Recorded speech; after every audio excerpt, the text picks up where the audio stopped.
Градобините ракети задоцнија да го спасат родот во Радовишка Оровица. Синокешното невреме уништи над 200 хектари. Пропаднаа јачменот и пченицата, настрадаа и лозовите насади. Градот што паѓал за 20 минути целосно го столчил и тутунот. Таков град не сум видела како сега што е. Толку многу беше столпата да ринеш. Па имаше и како раси, имаше и како сливи. Од сливи посетен не беше. Скоро 13 декара тутун се увајдел. И дома имам бахча, градинарски култури, оно се оштетен. И не знам сега јазе на дек долу што да правам. Иако од Управата за хидрометеоролошки работи објавија дека во Струмица и Радовиш од радарските центри Ѓуриште и Тополчани били испукани 10 градобини ракети, земјоделците велат дека ракетите биле активирани по невремето. После градо реагираа ракетите. Пука, точно, ама после градо.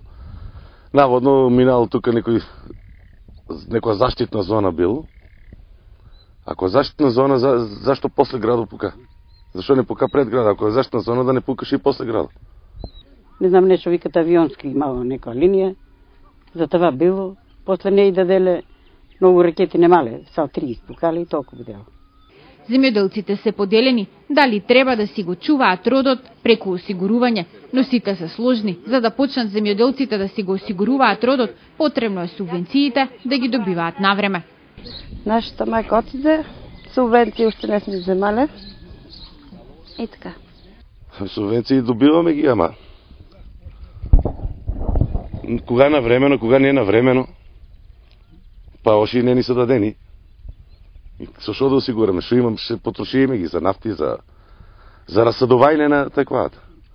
Сега трпат само аптеките, земјоделски и продавници.